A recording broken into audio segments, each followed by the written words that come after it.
All right. Hello, everyone, and welcome to OpenHour. I'm really excited for this month's topic on open access to environmental data. This topic, it's come out of a lot of conversations going on Facebook, Twitter, here on out. And one of the posts that's been spread around Public Lab recently was the idea of rogue scientists and how a handful of biologists went rogue and published directly to the internet. So that conversation alongside government and universities push in the past few years to open their data, and there's the idea that once it's a year out to actually make those the data available for the public in terms of having access to some of the tools that were used in research. So I was hoping to start this conversation and also just curious about what environmental tools we have now in terms of data, what is out there and available for people to use, and what are some of the ways that we can sort through all this material effectively and find what we're looking for. So this is a really big topic. There's a lot of exciting things going on in a lot of different places about it, and I just kind of wanted to host a conversation in general about it and what people's thoughts are, tools that we have, things that we can find, or what we're looking forward to seeing here in the near future. So with that, I'd just like to open up the floor. Do we want to do some introductions? Let's go down the line. I'm going to start with you, David. Can we hear you? Yeah, can you guys hear me? Yes. My name is David Days. I'm a software developer just out in the middle of southern Ohio. Work from home, and we've got interested in the public lab, first with the spectrometry stuff, and now the open water quality. So I thought I'd tune in and see what else you guys do. Excellent. Thanks for joining on. Liz, you're next on my lineup. Oh, I'm next. Hi, I'm Liz. I'm here in Brooklyn, longtime public labber, and I'm very interested in this topic. It's a big, giant topic, and I'm often helping people access like geographic forms of environmental data.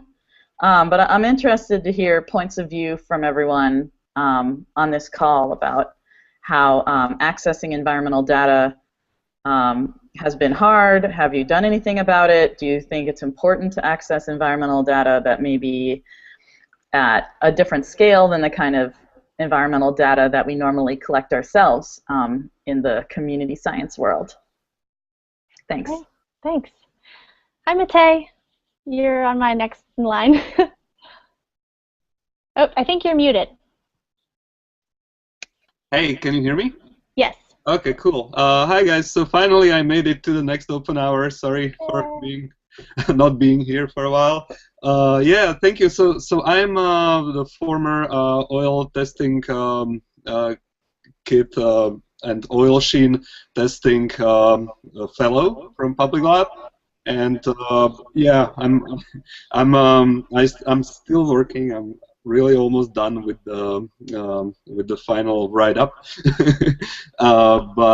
Yeah, so I'm really interested in this environmental data and what can we do with them, because yeah, I think it's really important, and yeah, also like it's really interesting from my artistic point of view. And I wanted to note that here in New York City there was some sort of like a day of talks about environmental data. Maybe Liz knows about it a little bit more. I haven't been there because I was out of town that time, but I wished I could make it. It looked really interesting. I think Liz forwarded it to everyone, or so. Yeah. Excellent. Raquel, can we hear you now? Do you want to give us a test? I think we're still having a little bit of trouble with your audio. I'd love to give you some suggestions. Let's see. Perhaps if you've explored your settings, you can pick your camera and your microphone. Give that a try, and we'll check it back in with you in a minute. I'll skip down. Tom? Are you there? I think you're muted. There you go. I'm a neo-Dadaist, and I got interested in public lab when I met Matt Lippincott and we started talking about toilets, although I haven't really done much. There's a separate thing that maybe is related that I've been working with and collecting data about wetlands. Great. Thanks, Tom. Wig, is your microphone working? I think you're muted.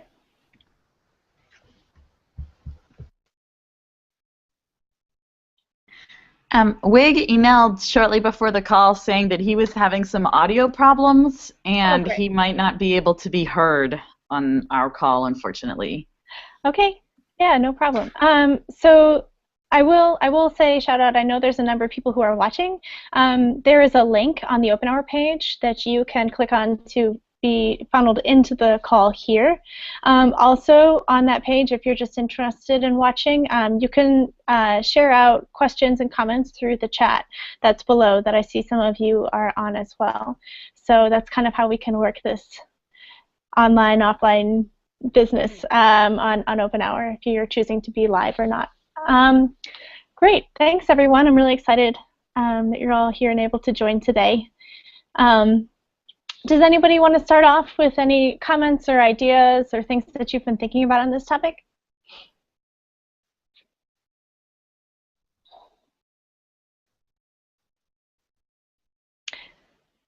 Okay, well I can start. I'll start off. Oh, I think we got a couple people. Raquel, I think you're working now. This work? Yes. Okay. Hello. Hi. Do you want to do a little intro? Yeah, absolutely. So, hi everyone. I managed to hear most of you, but I couldn't say anything. My name is Raquel Experience. I'm a research and instruction librarian. I work primarily with science-related disciplines. So, did that come through? Great. Yeah, it did. Perfect. And Jeff, you're new on here too. Do you want to do a brief intro? I think, oh, you're muted. Okay, no worries. All right. Well, I guess I would love to start the conversation a little bit with exploring some of the data tools that are existing that people know about. And I was doing a little bit of background reading before the call in terms of some of the policies that the government has existing on open data and some of the changes that have come along through that over the past couple years. And one of the things that I've been interested in is the fact that, and I think, Raquel, we actually had an email chain about this, but that the government has really been opening up a lot of the data sets that they have had existing for a number of years now and trying to get them up online and open and accessible for people to use. And this is happening on the 2013 was a big push year for this in terms of trying to get data up online and making that explicit that it was a goal of the government, and then opening up pathways for other state and local government agencies to also get data up online. So I was exploring data.gov. If anyone has seen the EPA's website on the Environmental Dataset Gateway, and then basically going down from there in terms of what's available on the governmental level. Now I know one of the things that's been really interesting as well is other institutions working to adapt this mindset of open data as well. So I was wondering if anybody has thoughts on this process, if anyone has been working with some of the government released data or any institutional experience otherwise. Yeah, I can give a little bit to support what you were saying, Stevie, regarding this new movement. So it is like a federal movement. As you said, so in 2013, the Office of Science and Technology released a memo saying that any government agency, any federally funded scientific research agency that was receiving expenditures of more than $100 million had to develop a plan so that any kind of research that comes out of the money that they're using become available to the public. So that includes the publications, it includes the data. So this memo came out in 2013. Some institutions were already doing this kind of internally, and some are still have not actually created these policies. But the one that's been around the longest, I know it might not necessarily apply to everyone here, is the NIH. So they have like the most strict and regulated policies, and I think a lot of the other institutions, a lot of the other federal offices are kind of using that as a standard, as a guideline. So if you want to, for those institutions, for those federal agencies that don't necessarily have their plan put out into place yet, so for example, USDA, all of their public access policies and data policies for public access will only come live in, I think, October of this year.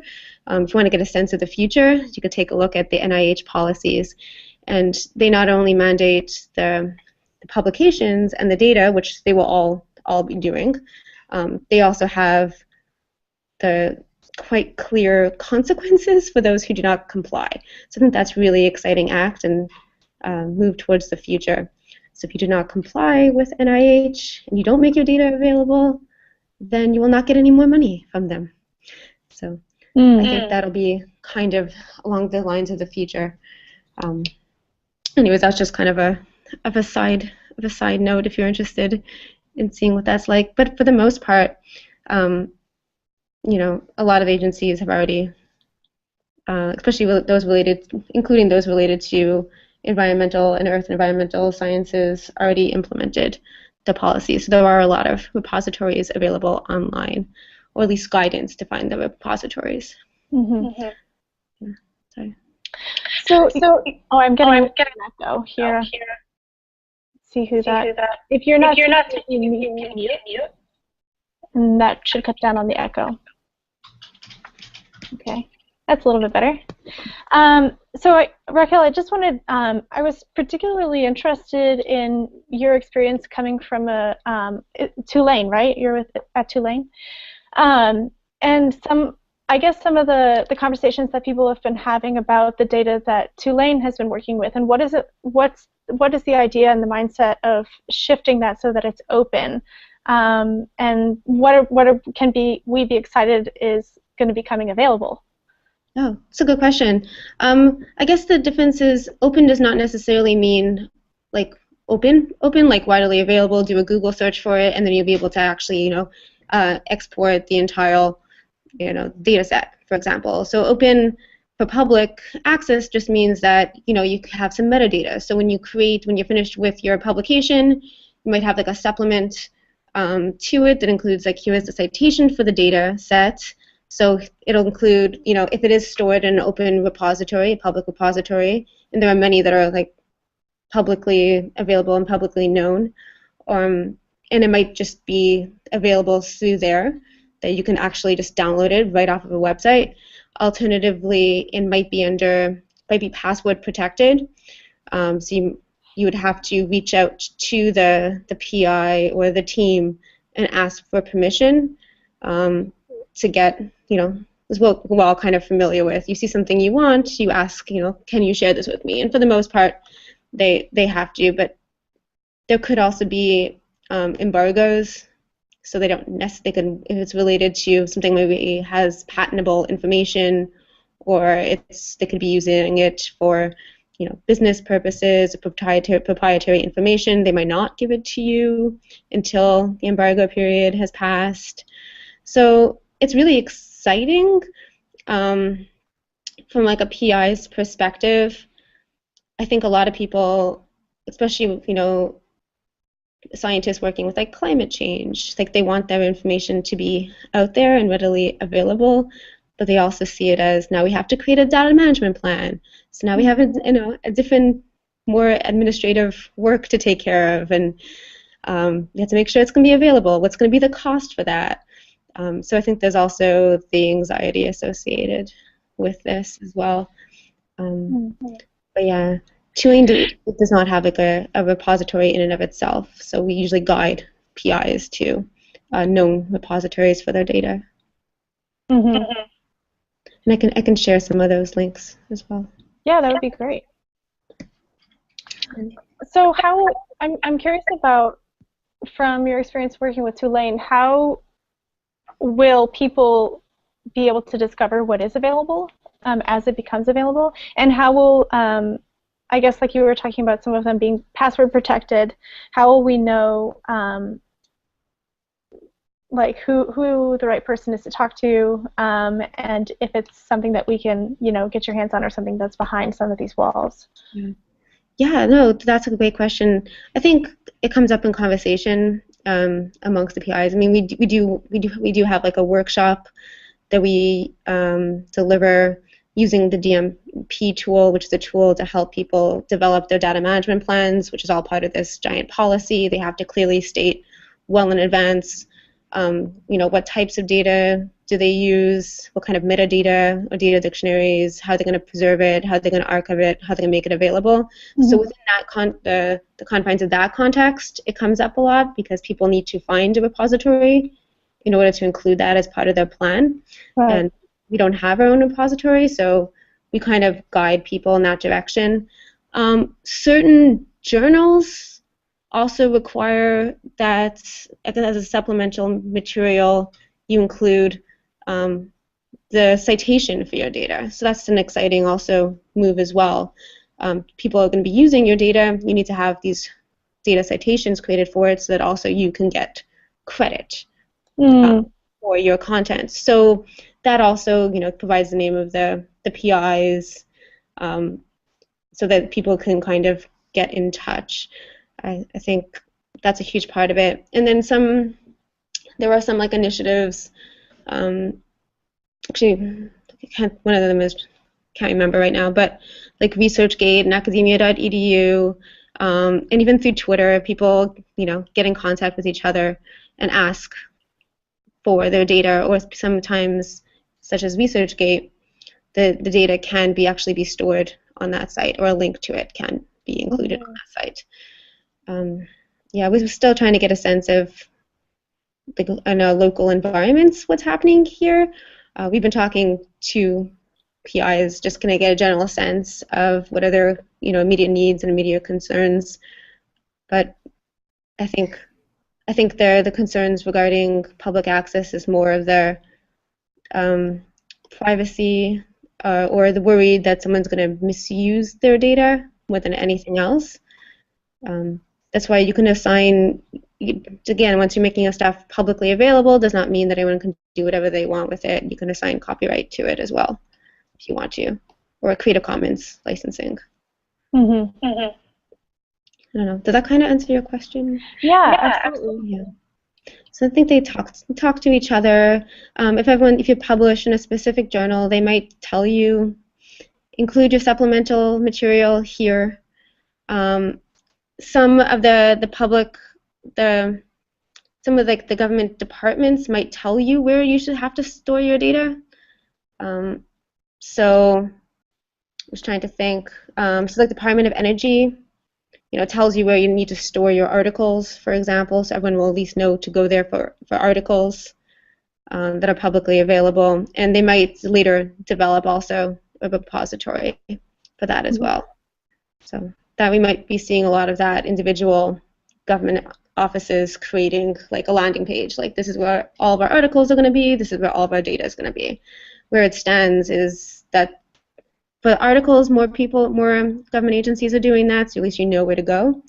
If it's PubMed Central has NASA stuff as well as CDC stuff and any NIH stuff, but to find the data, you might have to then explore a bit more.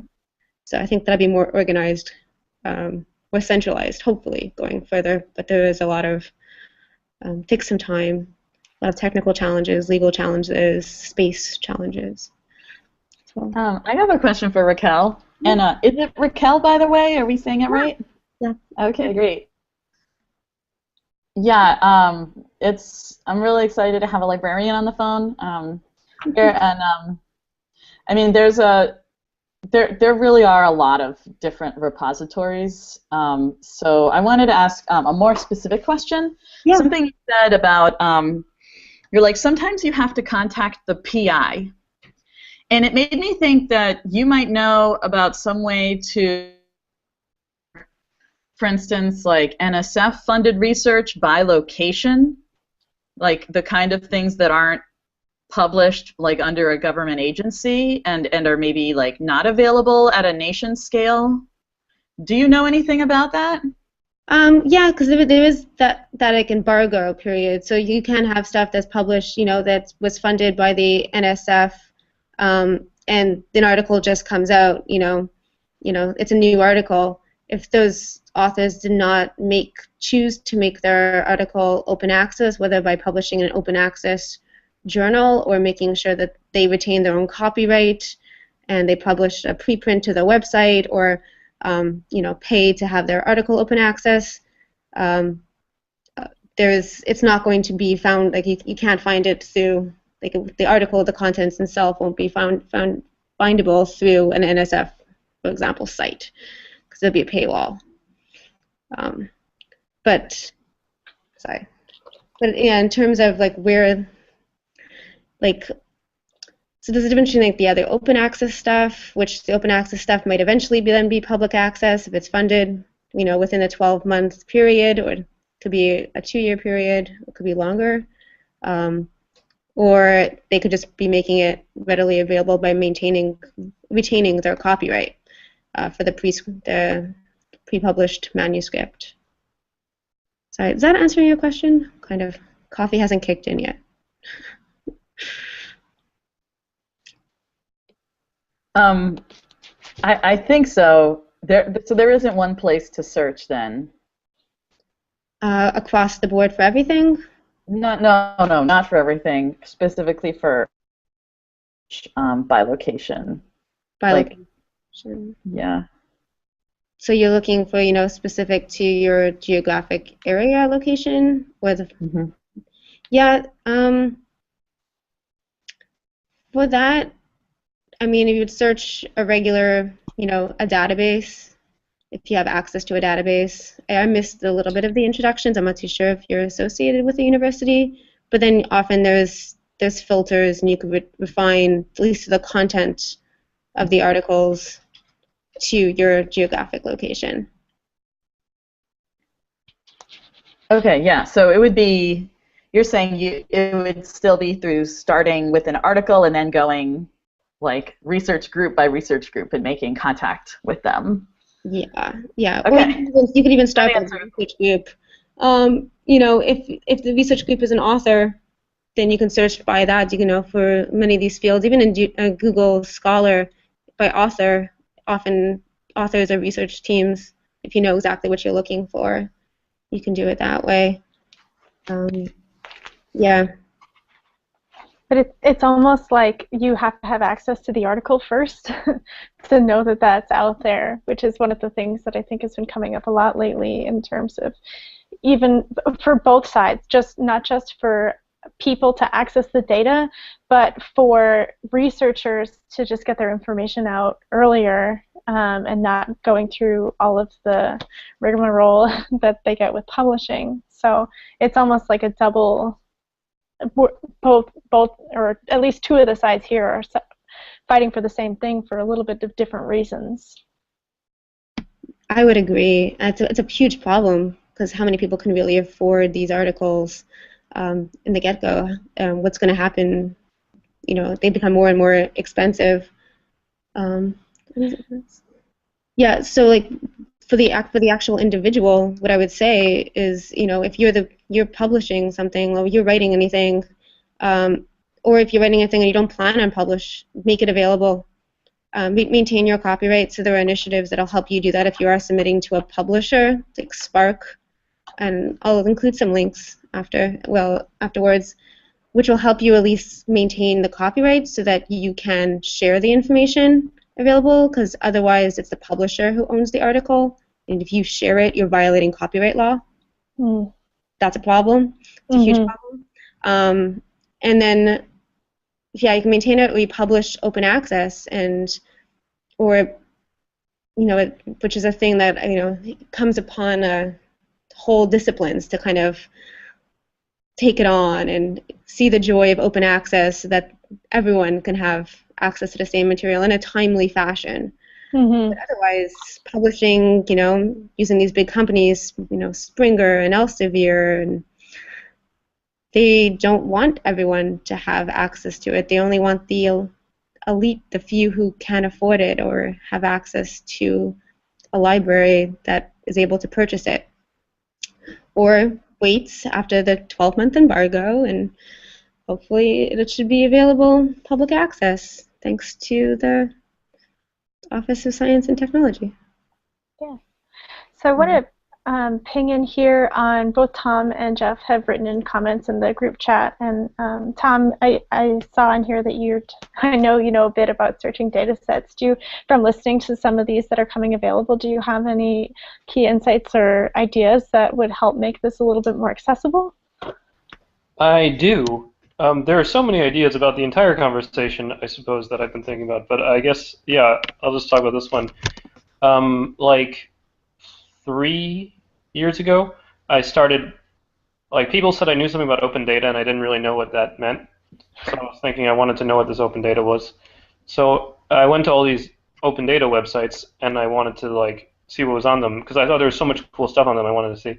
So I downloaded all the data from all the websites I knew about. And that's a lot. And then I just thought of all the fun things I could do with them, and that led to quite a many articles. And my main conclusions from all of this was after 1 or 2 years of this was the biggest one, which is related to search, is that no, I don't want to rank these. The first one I thought of related to search is presently it's hard to search for spreadsheets, I want to say, or data set, I don't know, whatever. Actually, before you go that, it's really unclear what people mean when they say data set. And on these websites that I was looking at, they're on the things that are called open data and run by governments. They're often using an open data portal software, and that treats a data set there is a table, a spreadsheet, with the main providers that I know about. So the problem with searching them is a lot of times they're the two problems. They wind up in different sites, so you have to go to the search engine for the Department of Energy or France if you want to search for France's data sets or the Department of Energy's data sets, rather than it being one site that connects them all. Oh, and I have an article on that. This one. Okay, and so and I also have this. Yeah. So I made the site that connects them all. Although there's other problems that Socrata and CCAN, the two of the main software for this, and others, but I'm not so up on the last couple of years. I haven't kept up on the development of those software. The way they do the search is very naive. It's not even as sophisticated as an ordinary text search.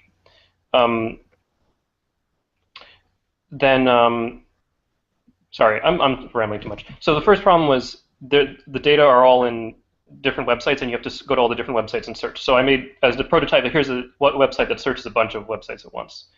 Is this the link you put in here? One of them. And the other is the discussion of what I'm saying right now. And then the other issue with searching is that the search is very crude. It's even crude compared to ordinary document search, but it's not taking advantage of the data structure, or the structure of the data. It's just treating it as a text document. And we can improve both of those, but the other thing I noticed was that all the data that were published that I was able to find were just really, a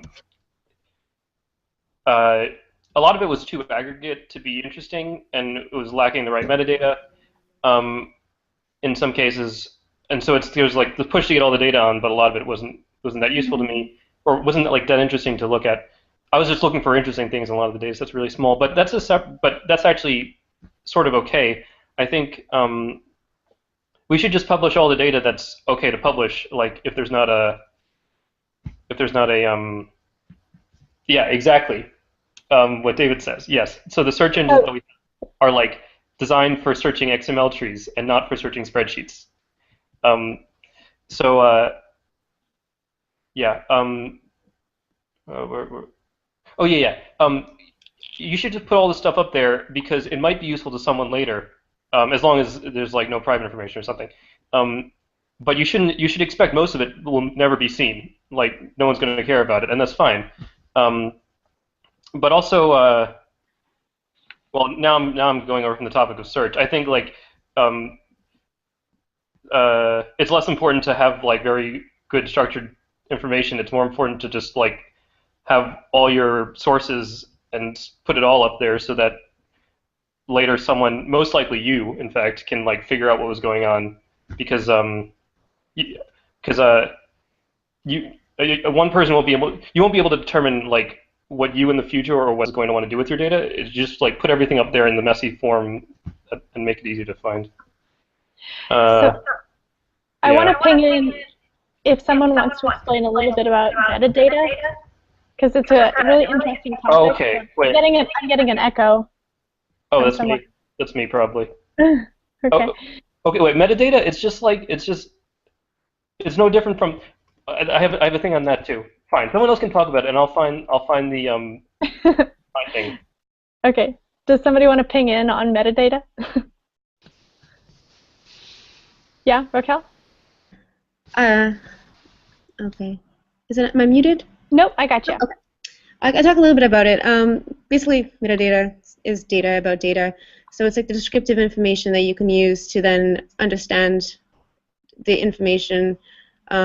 It could mean a whole bunch of different things depending on what exactly it is your data is. But I mean, in terms of exactly what Tom was saying, like what you're doing right now may make sense to you at that period of time, 20 years down the line, 5 years down the line, 2 years down the line, you'd be like, what are these coding schemes? What does this code mean of this file?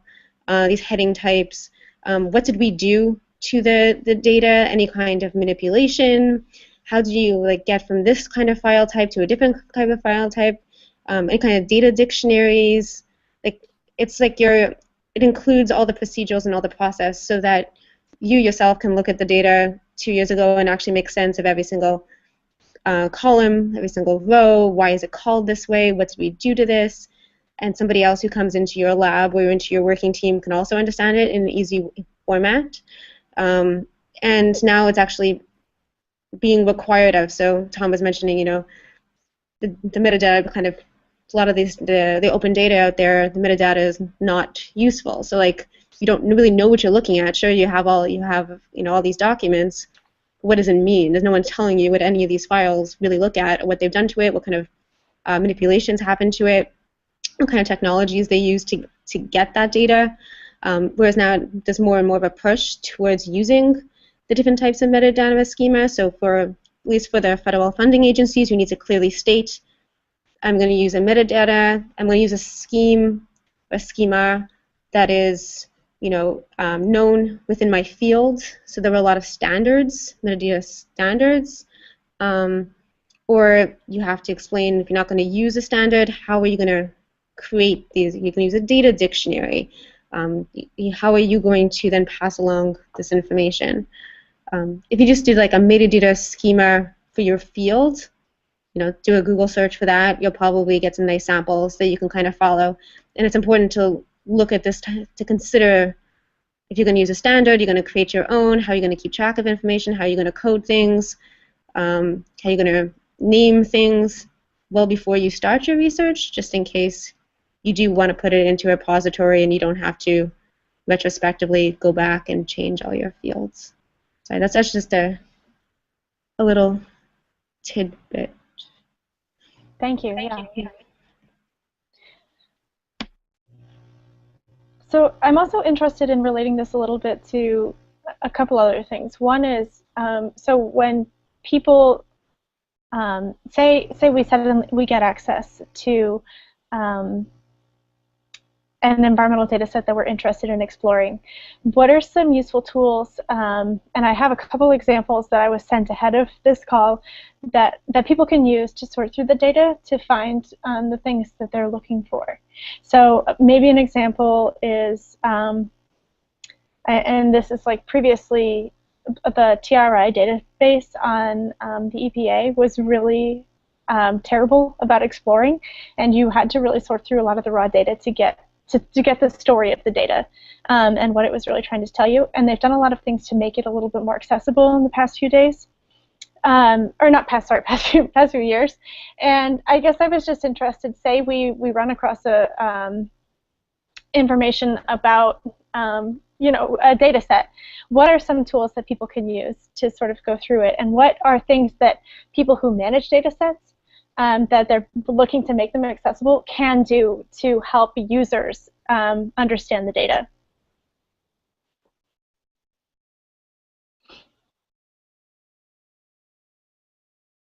Can I point to Tom? Okay. Yeah, I wrote up some notes on this.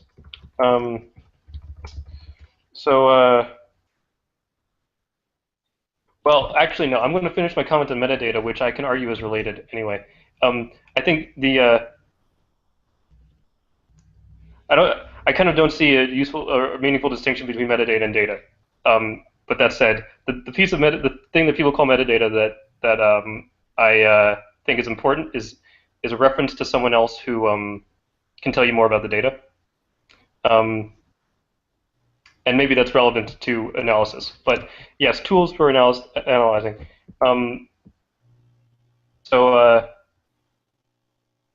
Like data is such a broad concept that I can't really say anything specific. So the first thing is you should just save it so that later on, when you know better, you can do it better. Like save not just the file that has the data in it, but also like print out the web page that you got it from.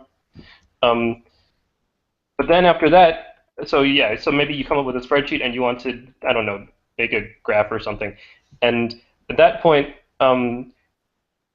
you should, if you already are comfortable with absolutely any approach that doesn't require you to learn substantially much new stuff, you should just do that. And even for maybe most data sets, pen and paper would just be fine. You could like draw a graph on that, and then if you wind up using some software, a lot of the simple analyses that you might want to do, you can do it with all the contemporary software. So like if I'm using a software, this doesn't have that much, but if I'm using a software if I have to use a software that I don't know very well, I'll just think this is the analysis that I want to do, and then I'll figure out how to do it in the software. So are you saying it's important to come up with like the question first that you're looking to get from the data, or is it like when you initially look at what's available, then you can kind of no, see? I think I'm rejecting the concept that like there's any particularly good tools for analyzing data. I think they're all just fine. And the main thing is I added too much of a preface to this. You should just ask someone like the only way I know how to like teach computer things is for people to work on a project and then they come to me and ask like, I want to do this, what should I learn next? And so like, I think you have to ask it in context with the particular data set you want to analyze and what you want to do with it, and be open to like, well, if you're asking the question like that, then it means that you have to be open to like other ways of analyzing from what you're thinking about.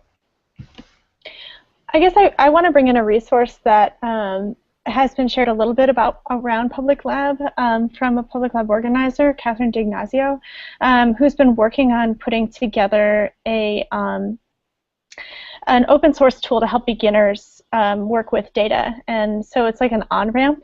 She explains it as an on-ramp for analysis and data storytelling. And you can find it at databasic.io. Which is a really interesting tool, I think, if people are interested in sort of going through data and trying to find the story in it, is a great resource. And David, you have a microphone, right? Do you want to go ahead and speak? Yes, I do.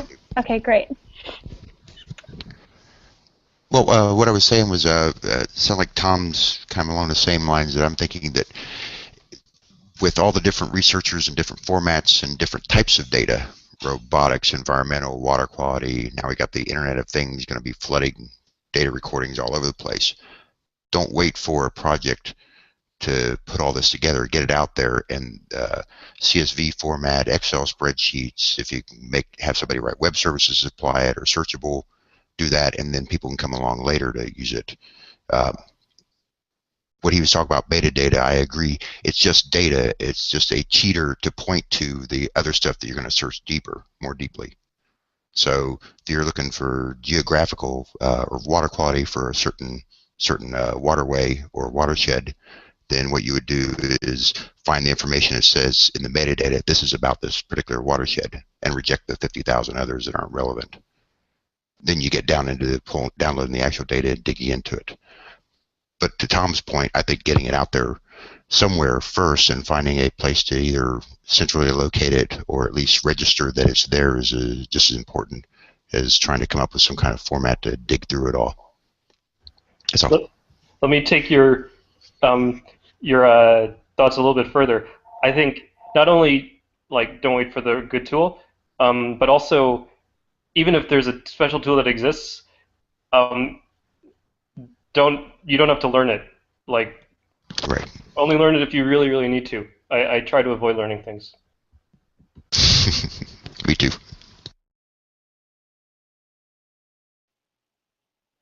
So are there other basic tools that people know of? Or actually, okay, and I'm going to change my question. They're all fine. I can give you a really, really, really long list that won't be useful.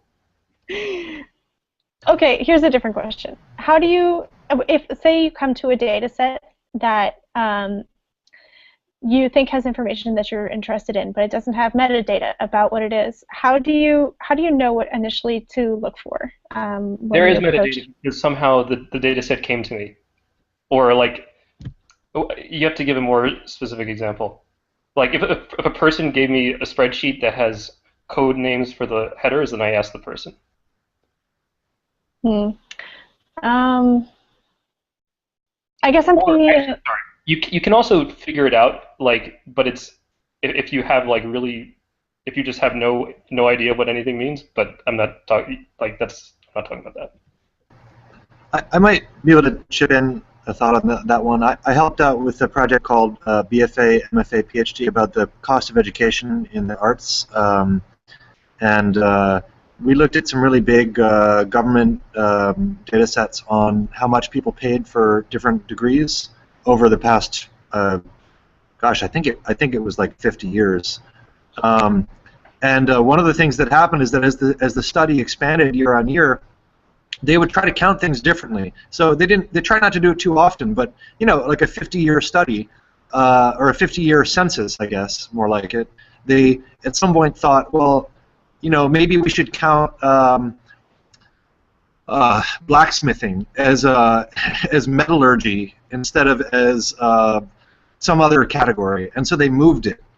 And of course, if you look at a graph of how much people are paying, or what the split is between different types of art or craft education, suddenly one year it's gonna the graph is gonna jag. You know what I mean? And you're like, what happened? And if you look at the metadata, which is actually, like Tom is saying, sometimes it's almost not even for this data set, it was like the last page of a spreadsheet had a bunch of just notes, and it was like, oh, looks like on the very end of this document that took me forever to scroll down to, they moved blacksmiths into a new category in 1976. Thank God I read that because it changes how I understand the data over these decades. So that little note there would be really helpful. But it also metadata is something as simple as they used codes like blacksmiths was number 216 out of 800 different professions, but in the chart or in the table they gave you, they would only list the number 216. So you have to look up in another table what 216 means, and they have another table, and number 216 it says blacksmiths.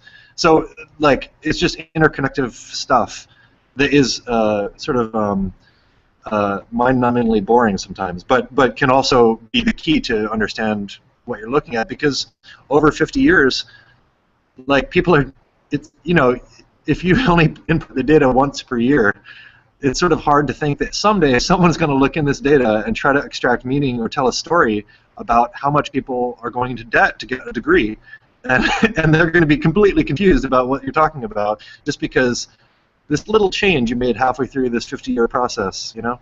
So that's just sort of like maybe a narrative way, having gone through one of these big government data sets and, you know, been helped by and hindered by the metadata. Yeah. And also, those people could not have possibly known that we were going to try to make like a digital graph out of this. They just put it into this file and thought someday someone will do something with this, which, I don't know, it's interesting. So this is a very common thing where you like have the file that looks very neat, but then you have to figure out all the little quirks in it. And it turns out the way you find all the quirks, well, maybe usually the way I see it done is it's just another data analysis. It's the same data analysis, the same type of thing as the main data analysis of interest. So your goal is to, like, I don't know, look at how the cost changed over time in order to, like, just see how the world changed. But you're also looking at it to see what's wrong with the data. But it's the same tools that you'd use for the other thing. Yeah. Do you agree with that, or Jeff? Yeah.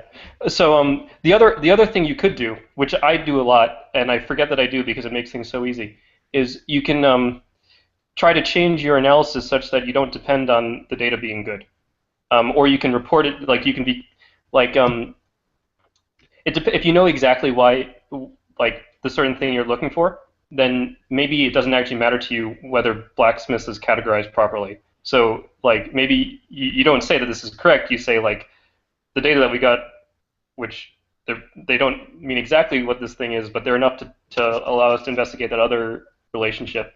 I should give an example. Oh, shoot. I have an example written down somewhere. Hold on. Or just go on to some other topic, because that'll take a minute, and then we'll forget about it in a minute. Okay, you can just keep collecting links and post them in, and I'll get them up. I want to ping in, there's some conversations that are going on the chat room, on the IRC chat, and there's a ping in that came that says, from my experience, I work in local government, and they're very, very reluctant to gather or keep data, even if it could be useful later. They don't see how the data could be used and are afraid of it being overwhelming or low quality. If there's somebody local creating data but not releasing it, they may need some outreach to show them why they should be keeping it for posterity. This is something I've actually, just in quick response, I've heard as well from people who are working on mapping data and trying to, like, OpenStreetMaps, for example, and all of these things that are coming out around that, and getting a lot of that local information up online from the local governments, and seeing the value in the things that they have been collecting for a long time visually. Does anybody else have experience trying to work with a local government on accessing data?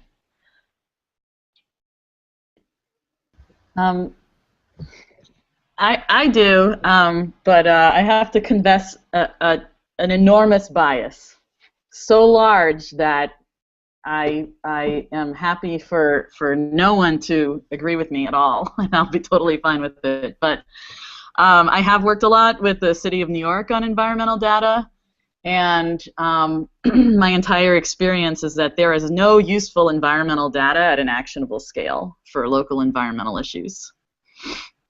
So all of my collaborations with government have been to help them work with people to collect meaningful data at a granular scale. Yeah, like I said, giant bias. My research on the government data portals supports that, actually. I was only looking at government data sites because those are the ones that were, like, more standard, kind of. And generally, like, all the data sets were very small, like, in bytes, like, I don't know, maybe they had 50 records or something. So they were always too aggregate to be anything interesting. Sorry, these are the ones that made it to open data sites. So like governments have been publishing data for a long time, and just some of it makes it to the open data site. I think, well, I think like, I think government open data is like, it's stuff that's already been happening, just branded under open data. I have a feeling that in other areas, there's actually something worthwhile going on. But yeah, like what Patrick. Yeah, I agree, Tom. In other areas, something interesting going on. Like Patrick's comments are very interesting. Like, I just don't know anything about in science what it's like. So I'm saying this is specifically for government that I think that I see this issue. I totally agree with you on that. I wonder if Patrick wants to elaborate on what he said in chat that Stevie brought in. I'm super interested in what are you finding that local government is collecting in terms of environmental data? Or I see, he's not in the call, so he can't answer. Yeah, I'm very interested in something else Patrick said as well, which is that in a very public lab way and in a very citizen science way, there are a lot of grassroots data collection efforts that are happening enough that Patrick has noticed that there's a need for small groups like nonprofit civic sector groups in Maryland who are doing data collection to actually figure out how to share with each other. And he mentioned that they're local, very local, as in down to the watershed level EPA office, is actually, they're in the middle of setting up a tool so that local groups can share their environmental data.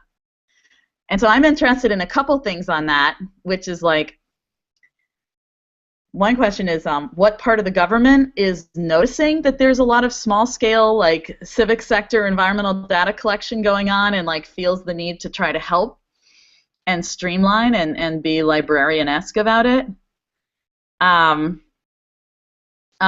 two, sort of a bigger issue, which is that there's been, I mean, other than enforcing nuisances, like nuisance laws, it just seems like generally the environment has not been managed by government agencies in the United States at a scale that communities are now speaking up, or maybe have always been speaking up and saying, this is significant to my life. I'm saying it's that environmental management at this detailed scale has not been attempted by government agencies. It's only been handled by some nuisance laws in the past, so it's really new territory. And just on top of that as well, the data that's available, even like I mentioned on the TRI website, or also a really cool one to check out is the ECHO, Enforcement and Compliance History Online through the EPA. But the data that you get on there is, 2 years old.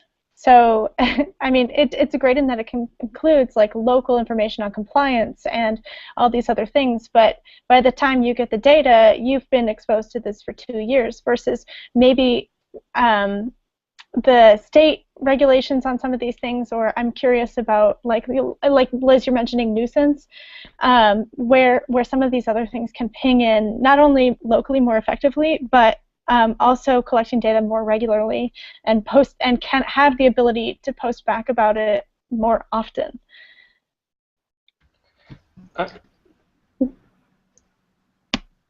Sorry, Raquel, or did you want to? I saw you in there. Yeah, I think a lot of this is just the culture that needs to switch as well. Now more people are used to these ideas like citizen science projects and people know open street maps and open access, and the society as a whole is gonna hear about public access, and because it comes up a lot every time someone's looking for something. Sorry, you cannot actually gain access to this material because you don't have the $45 to browse it for a day, or you can't do any kind of research, you can't look at this data. I feel like this could be all wrong. I mean, more and more all these larger funding agencies, not just within the government itself, but like Gordon and Betty Moore Foundation, are pushing towards this making things open, making things public, making things share things, and by sharing things you have a lot of different value. So I heard people talking about this earlier, but that's probably one of the biggest reasons the government wants people to share their data is because it's probably useful to somebody else. Why go back, spend all the time, spend all the money to do the same data if the data's already out there? And from like a taxpayer's perspective, that makes perfect sense too. Why should I be paying over and over again for this data? So I think a lot of it has to do with like a culture of change that needs to happen, and we need to be asking our cities, like, why aren't you making this data available that we're paying you to collect? So a certain level of, and eventually, maybe, hopefully, there'll be change. I mean, we're already seeing it on a federal level. Hopefully it'll pass down to the governments themselves. Yeah. So, side note. Hopeful round. I want to bring it back a little bit the other direction. I think it's perfectly reasonable that it takes a long time. Like, a lot of the situations are ridiculous, but like it's perfectly reasonable that it takes a long time to get the data out, and that like it's hard to work with or something. I think the only way that people seem to find data sets, I find, is by talking to other people. So, and if you like talk to the people who produce the data set and the person actually cares and has like is empowered to do something about it, then you can actually make this work better.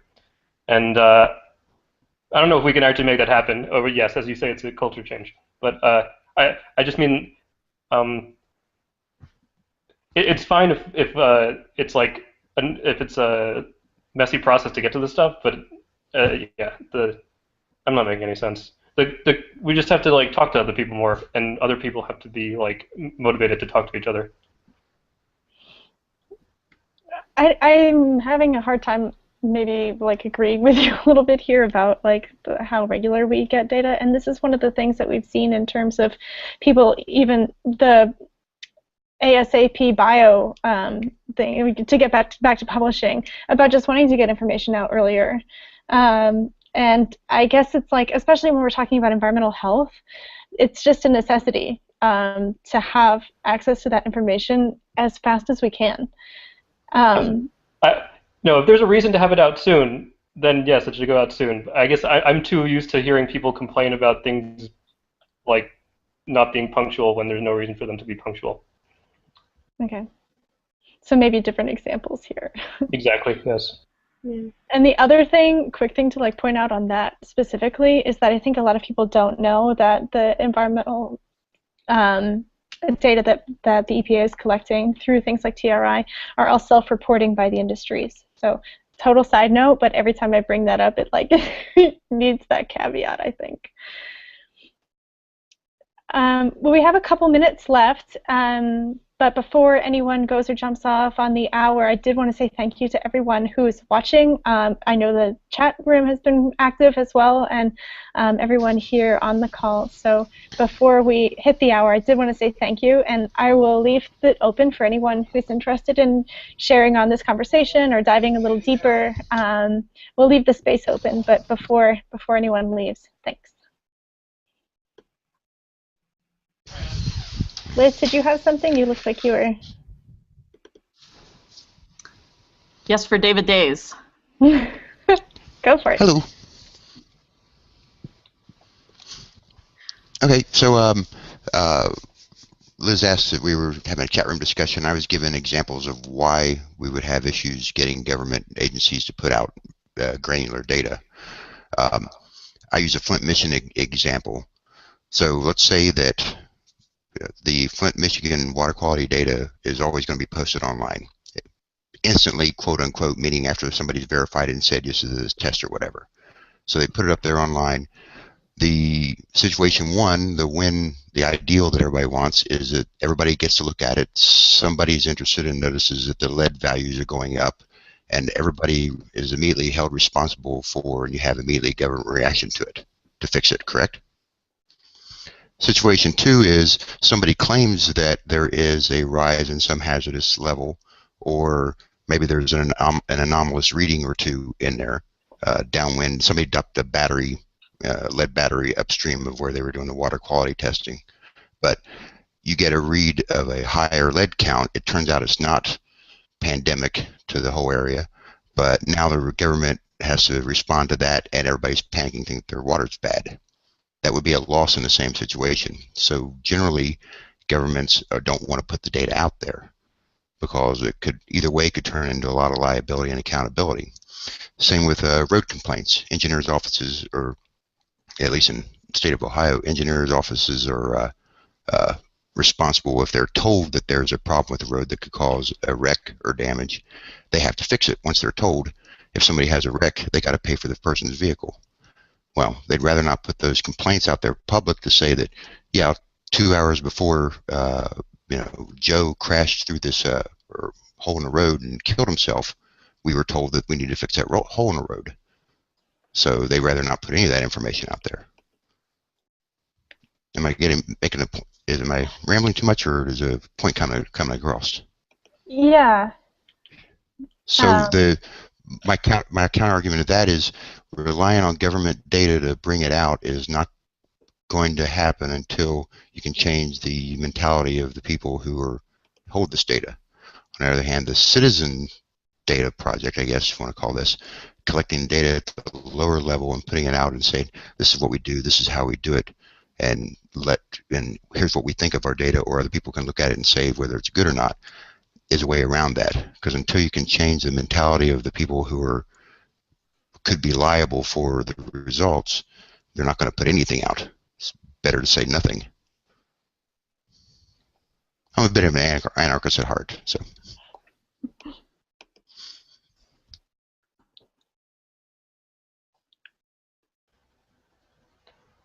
Does that help?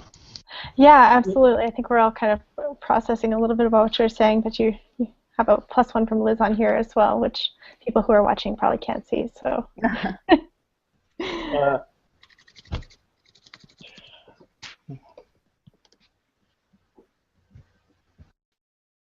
And I have a little experience dealing with government data stuff. Oh.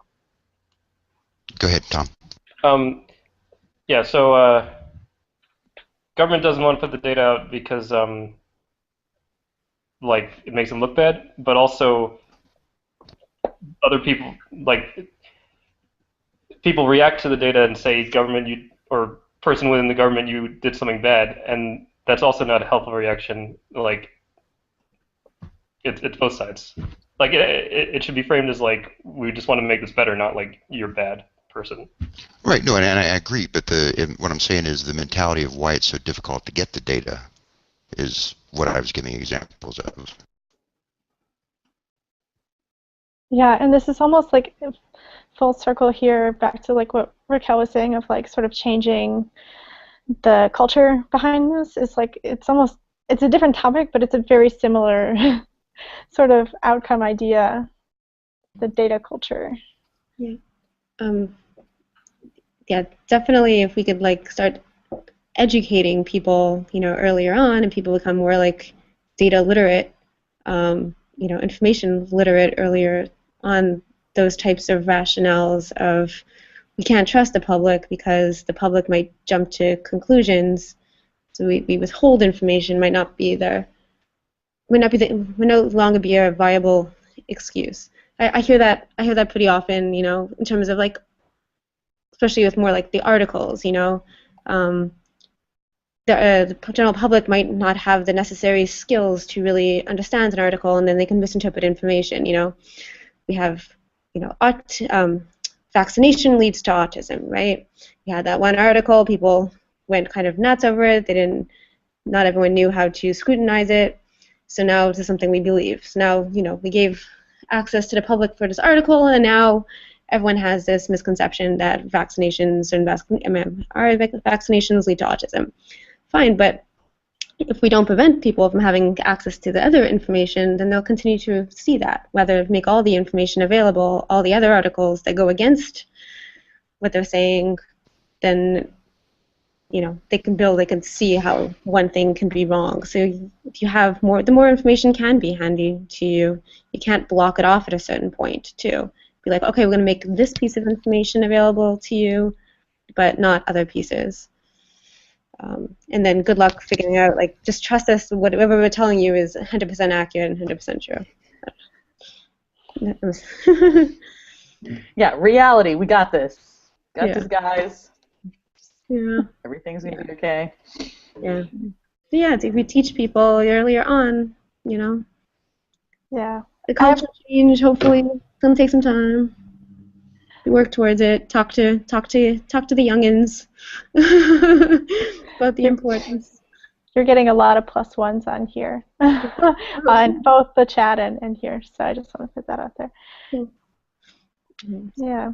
I guess I would also like some of the things that I would think about this is like why we talk about a little bit with Public Lab is like changing the idea of what an expert is, and that just like actually allowing for people to the information, to just having that information. And you made an entirely different point that is totally spot on for me, and just like outside of the idea of what we assume that people can know or will know or can learn, but having access to just part of it is worse. So I really appreciated that point. Or potentially worse. All right, did anybody else have comments, ideas, questions? We share this virtual space.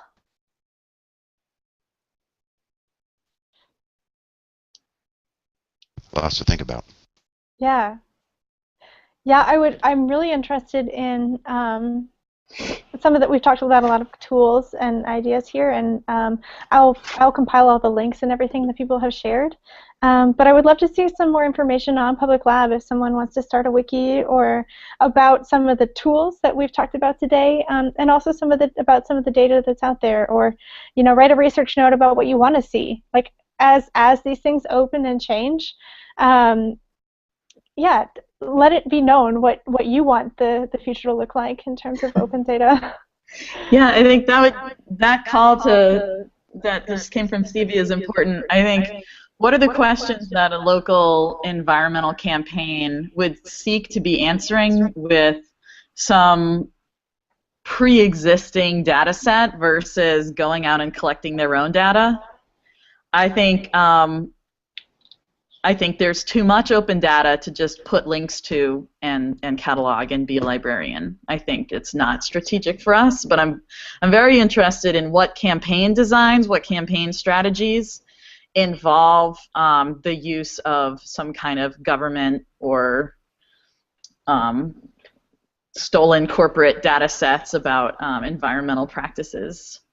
And the kind of questions that can be answered by those large data sets versus the kind of questions that need to be answered by a combination of large and small data sets, or can only be answered by small data sets. So I think, again, to just reiterate, Stevie, like the more specific you can get about the question you're trying to ask, the more targeted we can be about like paths through literally a world of argumentative data of competing definitions of reality of various accuracy.